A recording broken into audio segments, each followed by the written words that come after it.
Qui met ça? Elle a essayé.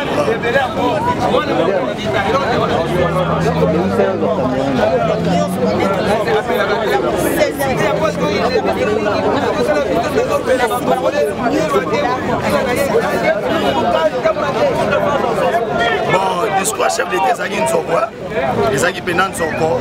Oyo, surtout bito va nous s'assailler awa aussi santé sécurité.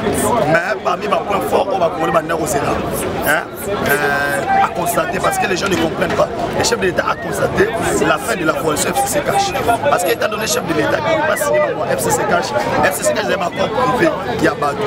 Jean-Marc Kabouna comme étant signataire, en mettant déjà fin d'un mois, c'était normal qu'il va constater fin de la coalition là.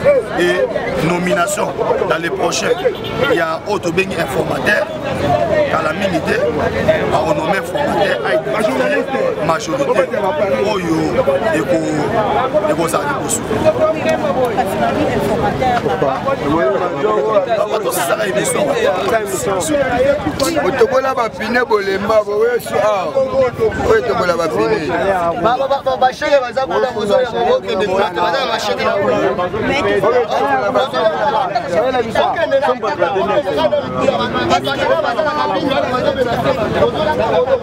et le Kamba Rotika la majorité. Nous, quand l'accord FCC Cash est tombé, automatiquement, le Premier ministre a accueilli. Parce que dans ces pays, dans ces 7 semaines, il n'y a pas de conseil des ministres. Et chef de l'État a ici balolenge no soto. Si nani ne tindi à quoi sa gouvernement ça me voit nous.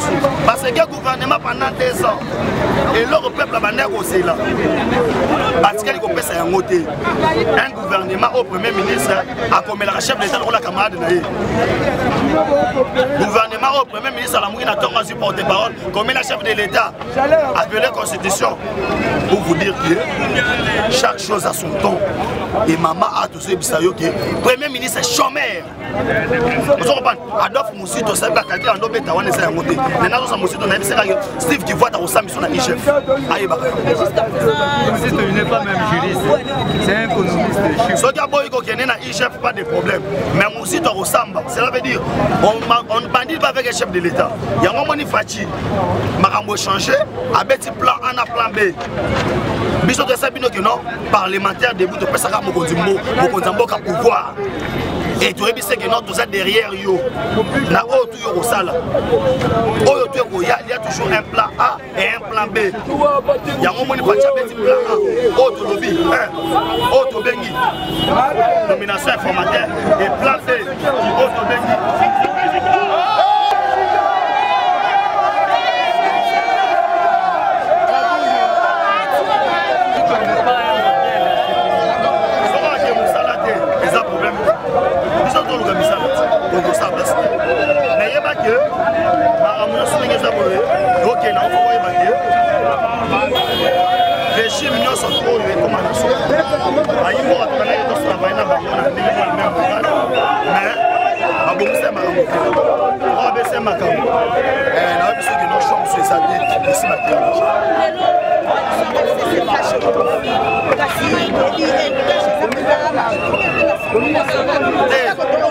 Non, c'est que maman comprend l'été.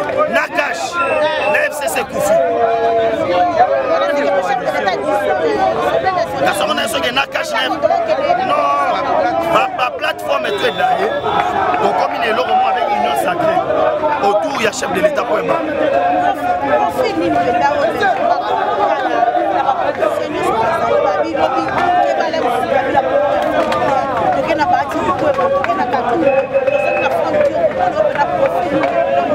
Non, maman, tant qu'on soit Kabila, on soit informateur.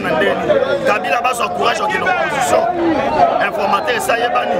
Autre soit avion dans le machine, attends-moi. 18h au salaire. Il y a des informateurs, déjà. Dans le Bumbashi, 11h. Lubumbashi.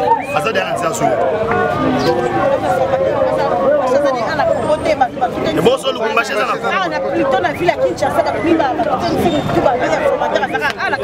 Et mon informateur, Azal Lubumbashi, Azal Lubumbashi. Non, Kabila, on a passé que à l'objet que Ote, bande de Konaye, Banaï, Bazalakuna, a vérifié dans Lubumbashi de Rone à Tamota Zago.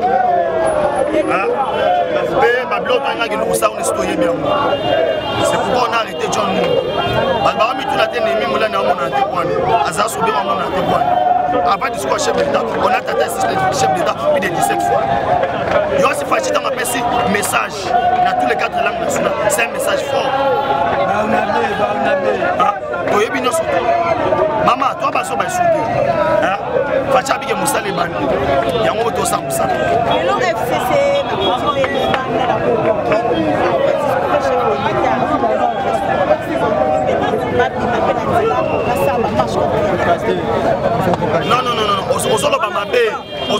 ça marche contre l'IDPS.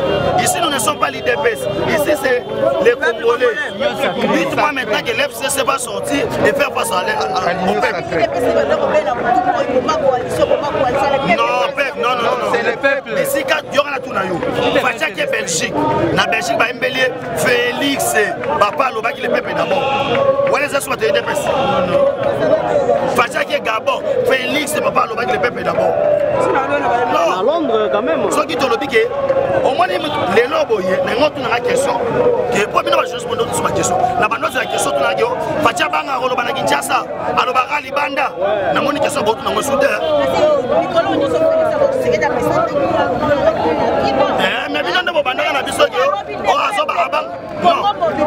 on avait tenu que Kabila Zala, et il y a comme raison que non Kabila Zala qui était, il y a un match qui a été Kabila Zala.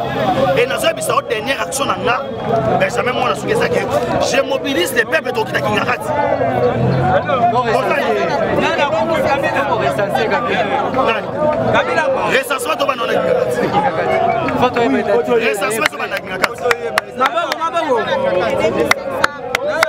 Kabila Kabila Salia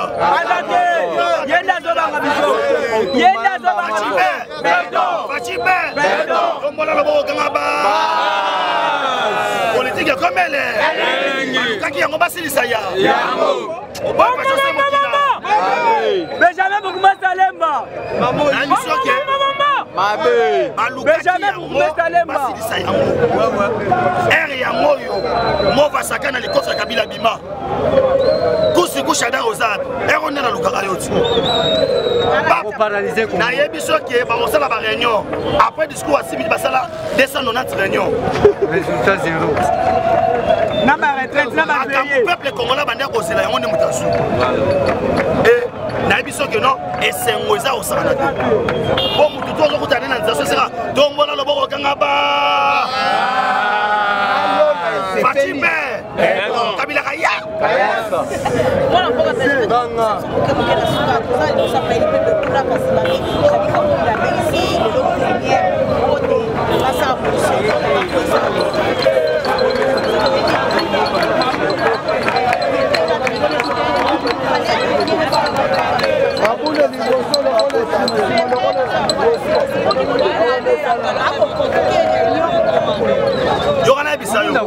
la loi est claire.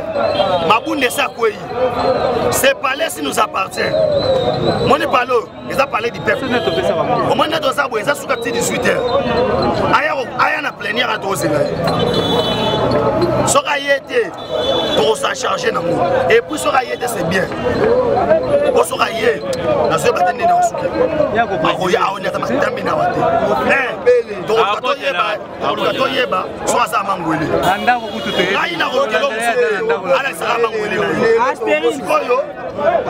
Bureau déjà, autre bengi secrétaire, n'a rapporteur, parce que déjà, mon an de pétition. Ce qui est là, Mabunda Sobaza majoritaire, ça se fait. Bayat, ma député va pas Kimi, Bakimi Kwan, Parlement Yangoyu, Bassa Moussa Touka.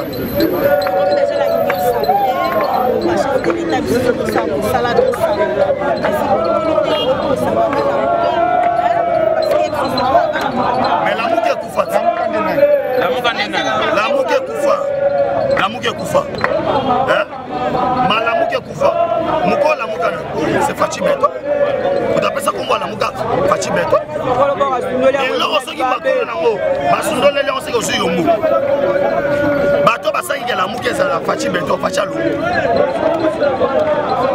nani Katumbi Alongo fayu la komo lela invitation ta ndinga butu to boy fona la soki eloko zesu mama motene moza na sai ino sa elengoma peuple congolais battu ba se diplôme ayebi sibino ke ba imoka sibino mote isika tout bosali bose ça la brancher na chaîne abino le sabi so bala merci beaucoup merci Mimi dans la comment les sanga télévision toujours dans la parole de les acquis président Marouba et jamais pour la souka on peut être sur la qui est la tina là on dit qu'on décortiquer disons ça peut faire ça quand tu sais dit pour ya ça qui peut être pour le lobby chef de l'état qui veut dire sur le point et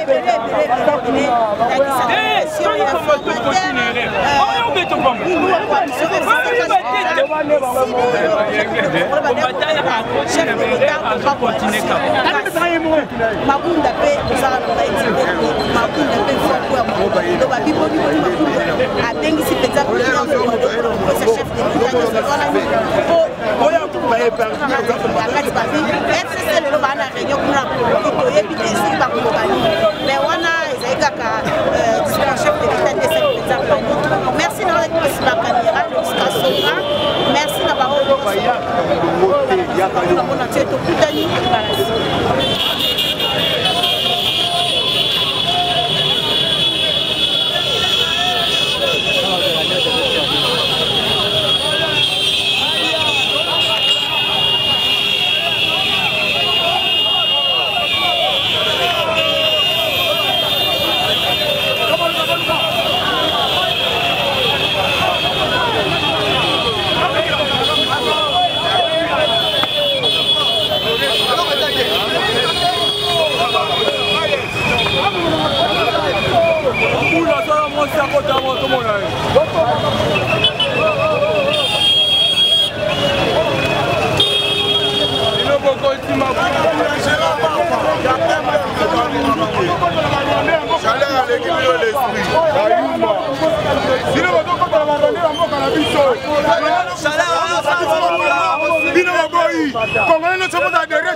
Fachi, Congolais ne sont pas la dernière chef de l'État. Bitouma d'aller rendre contre Congo. Bon, on va aller à Kantiwana. Nous sommes dans la Mboka la Bisso. Ils sont bons. Nous sommes dans la Mboka la cette fois-ci. Yebisa Mabunda.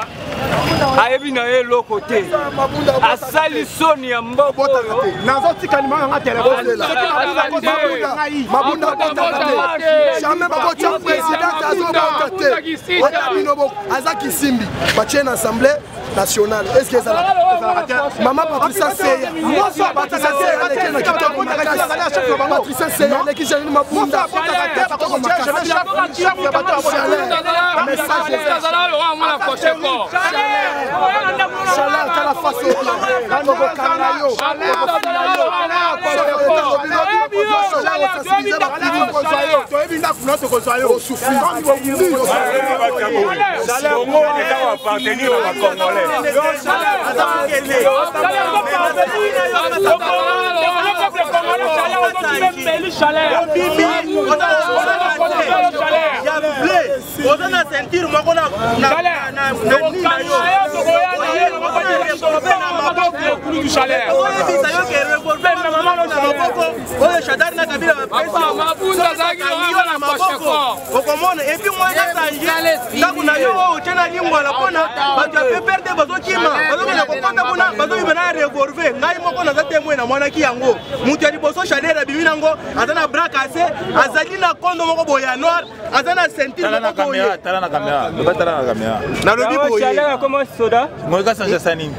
bato bana PPRD bakimi na avenir oyo bakei bakotina ndako ngo ikasanji eza na avenir eza na lingwala tango tozoya chaleur abimi ngai moko na monier azoya Chaleur azoboka mabanga te, azana revolver, azana bras cassé moko boye ya blé et puis azana kilote moko boye ya noir, azana ceinture ana loketo, azana revolver. Ye azokanga batu na maboko.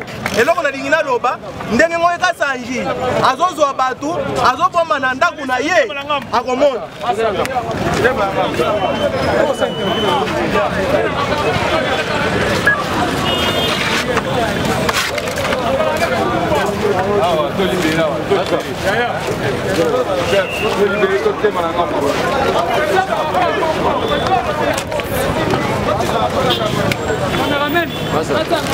Papa, limbisanga na sala musala te. Oh, vlog. Mama, saute bana ngambu, na ngambu.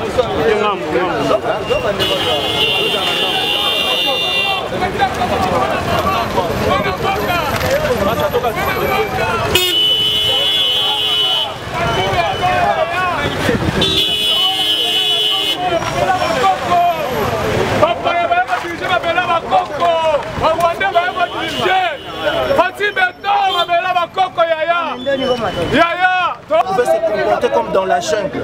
Ce moment est dépassé, ce temps est dépassé et nous avons appris aussi d'ailleurs que les forces de l'ordre ont mis la main sur la personne qui avait brandi cette arme et je pense que toutes ces autres formations politiques comprendront que maintenant l'élan est pour un Congo nouveau.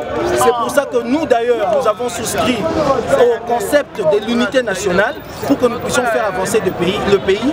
Mais l'époque où il y a des gens qui pouvaient penser être chez eux comme dans une jungle et imposer leurs lois est révolue. Là aussi depuis un bon moment, c'est pourquoi nous disons que les époques ne sont plus les mêmes.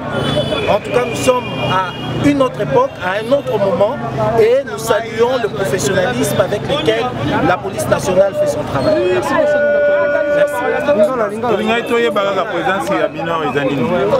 Oui, papa, toye awa boye, peuple congolais eye awa boye, pour ételer la manœuvre au bazo na basala, pour mater la démocratie na biso, ba étouffer yango ba fina yango.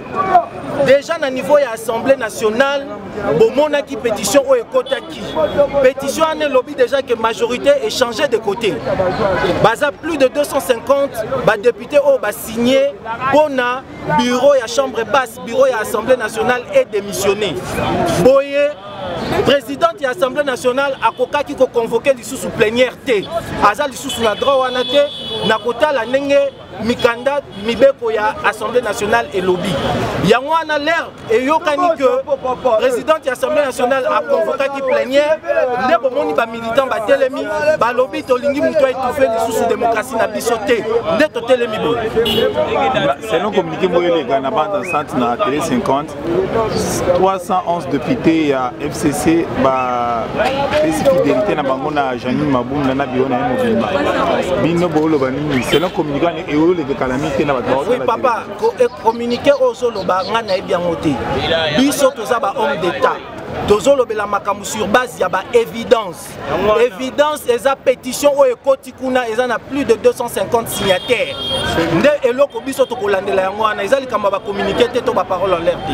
Comment du tout le discours ya chef de l'État ndinga loba lobby? Biso pona biso MLC to lobby boye. Totali na discours au chef de l'État sali a relevé na nous ba problème nyonso aux population congolaise ezolobela mikolo nyonso pe oyo ba force vive bazala ki na consultation à président ba mema qui est pas naïe bon na koyebise que tala mboka eza na problème boye biso to reconnaître en autre monde que na ba problème oya soulever wana eza pe biloko biso to bandolo ba il faut ba mesures urgentes pour que mboka etombwama boye pe to souscrire na dynamique ya koloba unité nationale bana mboka basangana po to tombola mboka na biso yango na répéter à maintes fois que ba époque est changée to comme une époque mususu o bana Congo nyonso to ko chama boko po to tombola mboka na biso toye ko manifester kanda ata batindi obe bacriminel batindi chaleur na babere rouge tolandi bango ntina ndako ya Shadar tolobi Kabila osali bacrime de guerre pendant 18 ans osali bacrime économique obomi bato bafausse commune cette fois-ci peuple congolais oyo nzambe atindi biso Félix Antoine Tshisekedi tokoprotege soko olingi kombo na yo échange te comme ebembe yo continue kaka kokoma ebembe oyebi si yo boye Janine Mabunda même na dernière minute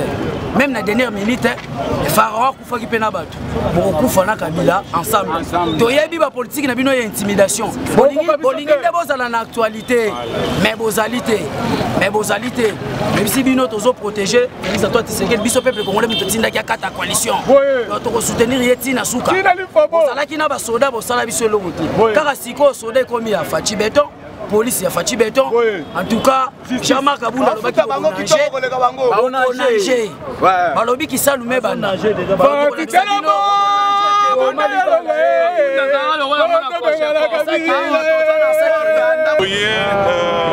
on a empêché de tenir plénière Mabunda parce que Mabunda va signifier ma pétition pour la déchéance à bureau mobile. Il n'a plus droit de convoquer les présidents d'une plénière jusqu'à ce que sorte la bango et que ça la déterminer dans votre pour intervenir. Donc, le col a convoqué plénière des alliés des défis à l'ancienne Abisso, des défis à l'ancienne peuple et des avoués totalement payés absolument à Birouana.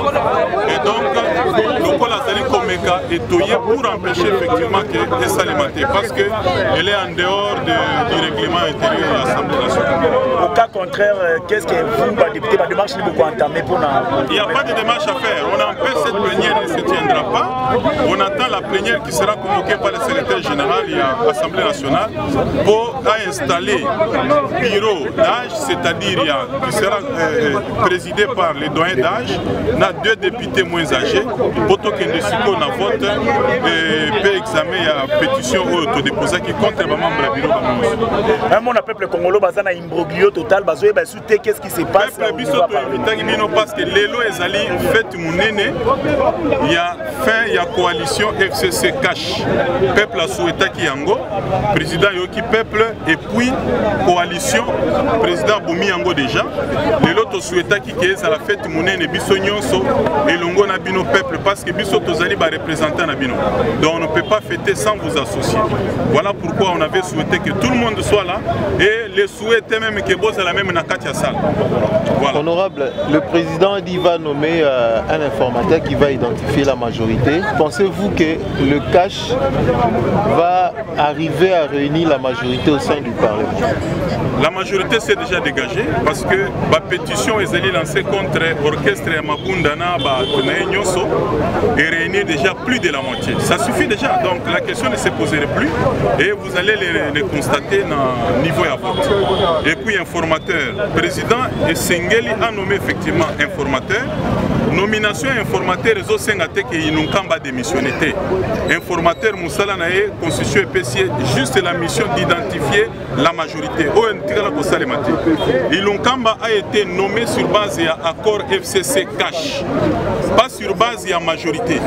Et ce qui accord FCC cash est Koufi, Yé, P et Sengeli a quoi parce que avant de la qui tronc d'arbre Oyo et considéré le FCC cash, ce qui est quoi Yé P Sengeli a quoi. Donc lui ne peut pas rester alors que FCC cash OMMA qui est Koufi. Donc président économie informateur, on va identifier peut-être la majorité et éventuellement il nomme un premier ministre, ordonnance la nomination d'un nouveau premier ministre c'est Ilunkamba et puis Ilunkamba a la droit de souscrire pour accéder à la bureau. Maintenant que coalition est quoi, qu'est-ce que vous vous attendez quand Oyo Bukabwani na Bangozo c'est la ligne pour la Bangozo? Ils vont dans l'opposition s'ils sont minoritaires. Ils feront l'opposition.